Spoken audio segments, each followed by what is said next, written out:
ایک روایت حضور صلی اللہ علیہ وآلہ وسلم سے نقل کی کہ پوچھا گیا کہ لا الہ الا اللہ آپ کو فائدہ دے گا، لا الہ الا اللہ آپ کی شفاعت کرے گا. فرماتے ہیں کہ قیامت کے دن یہ لا الہ الا اللہ یہ انسان کے اوپر بادل کی طرح انسان کی حفاظت کرے گا.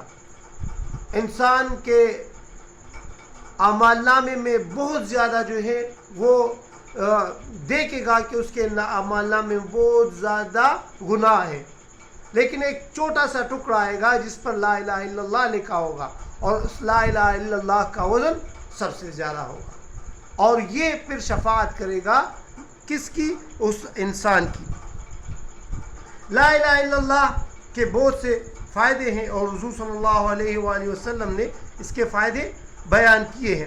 روایت میں ہے حضور صلی اللہ علیہ وآلہ وسلم نے فرمایا کہ لا الہ الا اللہ انسان کو جنت اس پر واجب کروا لیتا ہے.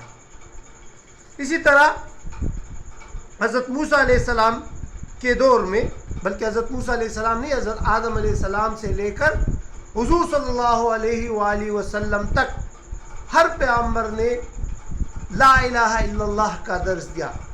حضرت نوح علیہ السلام نے لا الہ الا اللہ کا درس دیا اور اس کی تبلیغ کی، اور انسانوں کو اسی طرف بلایا کہ آپ لوگ لا الہ الا اللہ پر آ جائیں.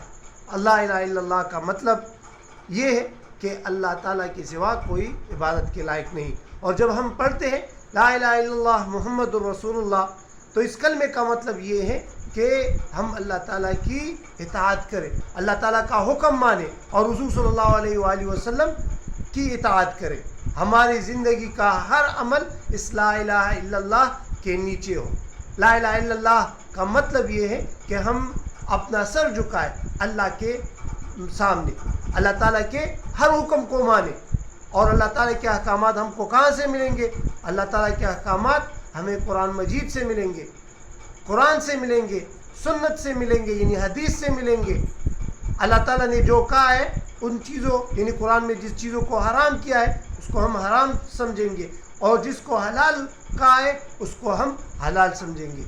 لا الہ الا اللہ پر بہت سی باتیں ہو سکتی ہے، اور نور الواعظین کا سلسلہ ہم نے شروع کیا ہے. انشاءاللہ اس سلسلے کو ہم آگے بھی بڑھائیں گے.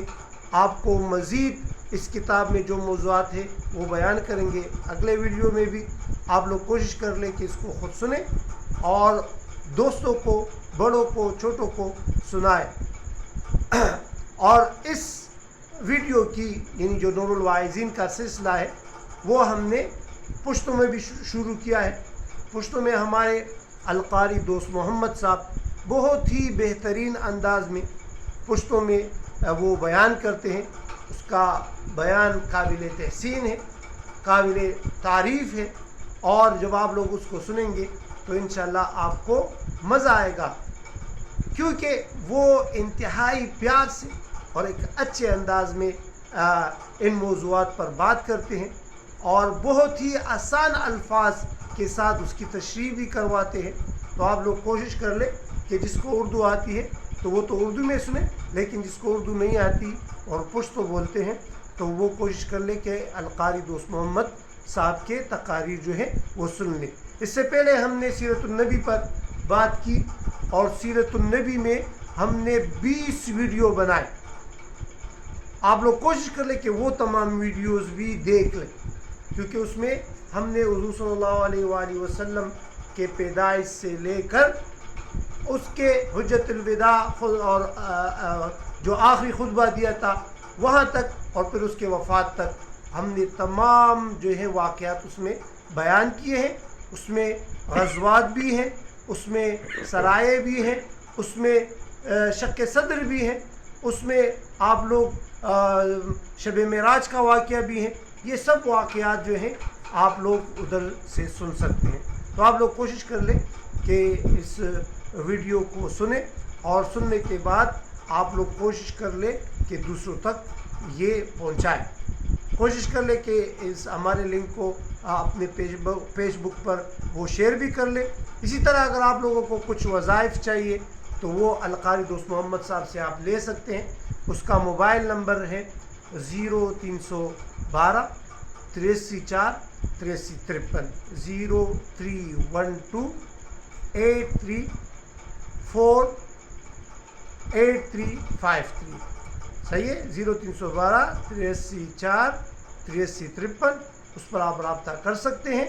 کوئی آپ کا سوال ہو تو وہ واٹس ایپ میں بھی آپ لوگ پوچھ سکتے ہیں, آڈیو میسیج میں, اور آپ لوگ باقاعدہ اس کو کال بھی کر سکتے ہیں. ہمیں اپنی دعاؤں میں یاد رکھیے گا. اللہ آپ لوگوں کو کامیاب کرے اور آپ لوگوں کے دین و دنیا دونوں کو سنوارے. ہمیں اجازت دیجیے. السلام علیکم.